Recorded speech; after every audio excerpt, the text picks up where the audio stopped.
Assalamualaikum warahmatullahi wabarakatuh, dan selamat pagi, selamat petang dan juga selamat malam ya kepada semua anak Marisa.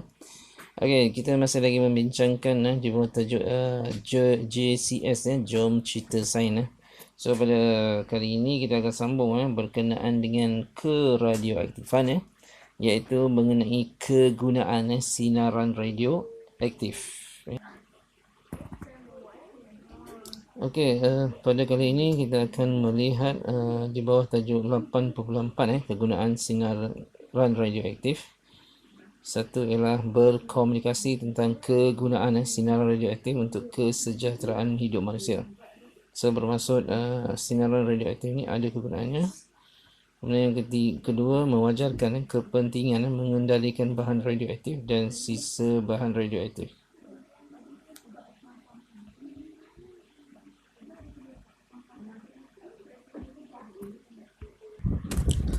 Okey, bagi yang ada buku teks sila buka muka surat 247 kegunaan sinaran radioaktif Jadi walaupun kita tahu bahawa sinaran radioaktif itu mempunyai 3 sinaran sinaran alfa, beta dan juga gamma, yang mana boleh menyebabkan gangguan ataupun keburukan pada kesihatan manusia. Namun dari sudut yang lain ia dapat memberi manfaat kepada manusia juga. Okey, satu ialah berkenaan dengan arkeologi atau geokronologi Okey, so di sini kita ingin melihat umur ataupun usia sesuatu fosil yang ditemui, maka kita akan guna karbon 14 untuk menguji usia objek ataupun bahan perupa tersebut.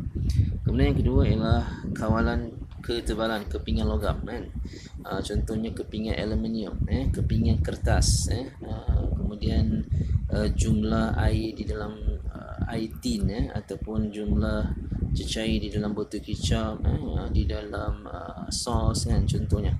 Okey, so kita ingin mengetahui kuantiti bagi bahan-bahan tersebut, maka kita menggunakan sinar beta iaitu bahan radioaktif yang menyumbangkan sinar beta untuk mengesan kekawalan, kestabilan bagi setiap barang tersebut Okey, kemudian dari sudut pertanian kita menggunakan juga sinar beta yang dipancarkan oleh perebutan nukleus fosforus 32 P32 untuk menentukan kadar penyerapan baja fosfat kita nak tahu bagaimana ataupun sejumlah mana baja yang telah diserap oleh tumbuhan, maka kita boleh tentukan dengan menggunakan sinar beta yang dipancarkan oleh nukleus fosforus 32 Kemudian dari sudut pertahanan juga, seperti mana yang kamu pernah dengar iaitu pembikinan bom-bom nuklear ataupun bom-bom atom.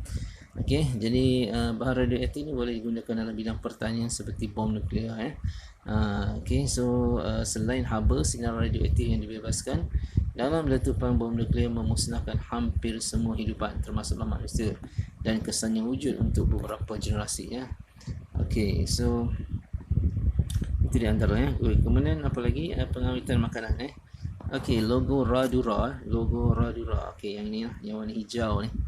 Okey, ini dikenali sebagai logo Radura. So apa yang diperkatakan ialah ia menunjukkan bahawa sesuatu makanan yang di packing melabelkan makanan yang diawet dengan sinaran radioaktif seperti sinar gamma. Okey, so yang ini kita menggunakan sinar gamma untuk pengawitan makanan seperti buah-buahan untuk membunuh bakteria dan makanan berkenaan.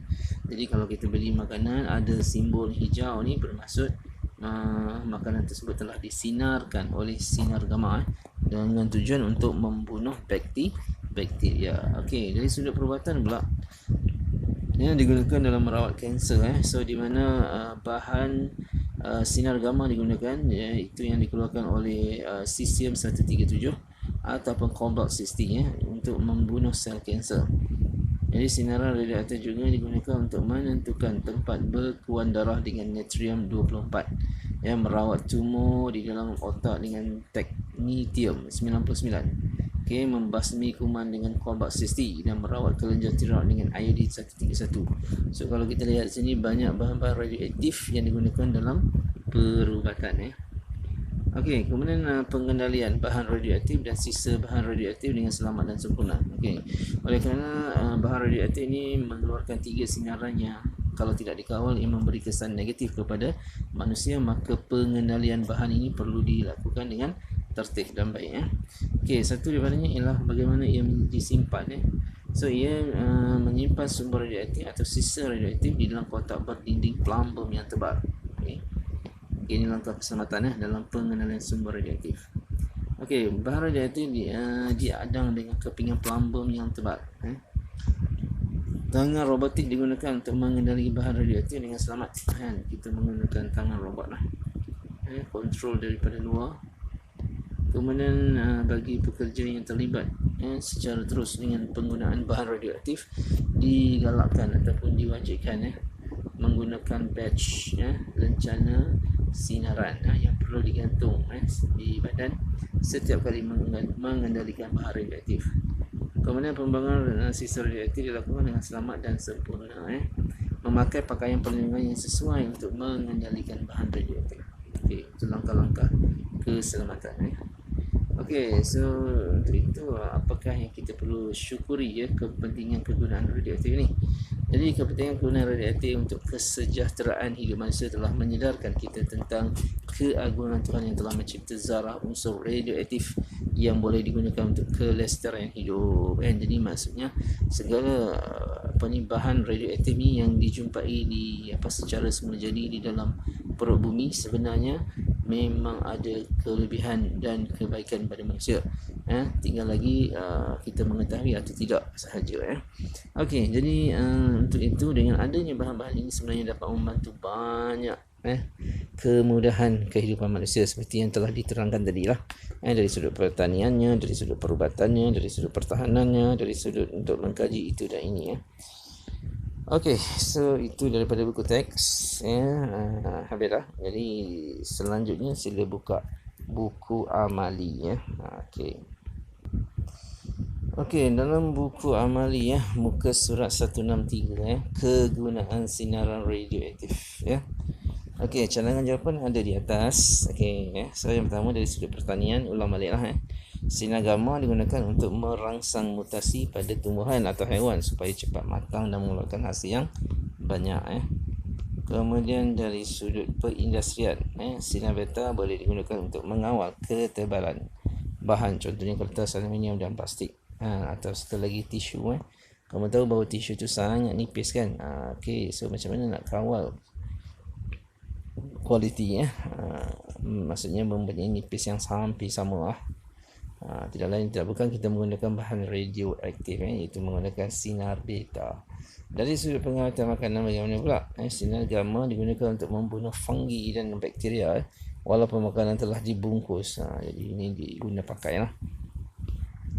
Okey, dari sudut perubatan, natrium 24 disuntik dalam salur darah untuk mengesan darah beku. Kemudian sinar gamma digunakan untuk mensterilkan peralatan yang tidak tahan haba, misalnya picagari. Okey, dari sudut arkeologinya, carbon 14 yang digunakan untuk mengesan usia sesuatu fosil Okey, sesambung lagi kesan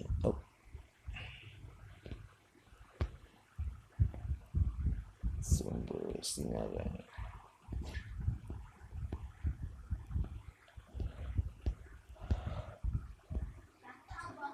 Okey, kesan kesan bahan radioaktif terhadap kehidupan. Okey. Satu kesan bahan radioaktif ialah pendedahan kepada sinar radioaktif dengan dos yang tinggi iaitu belum melebihi 0.2 microsievert boleh menyebabkan kematian Dos yang kecil boleh menyebabkan sakit kepala, muntah dan ciri-birit. Okey. Kemudian yang kedua, pendedahan kepada sinaran dalam jangka masa yang panjang boleh menyebabkan mutasi, leukemia dan kanser. Kebocoran nuklear boleh menyebabkan pencemaran alam sekitar dan memusnahkan ekosistem. Okey, pengenalan bahan radioaktif dan bahan sisa radioaktif. Okey. Bahan radioaktif harus disimpan di dalam bekas plumbum tebal atau bekas konkrit berketumpatan tinggi. Okey, kemudian robot boleh digunakan ketika mengendalikan bahan radioaktif yang berbahaya ya. Tempat menyimpan sumber radioaktif mesti memaparkan simbol dan bahan radioaktif. Okey, kemudian 4, pekerja yang mengendalikan bahan radioaktif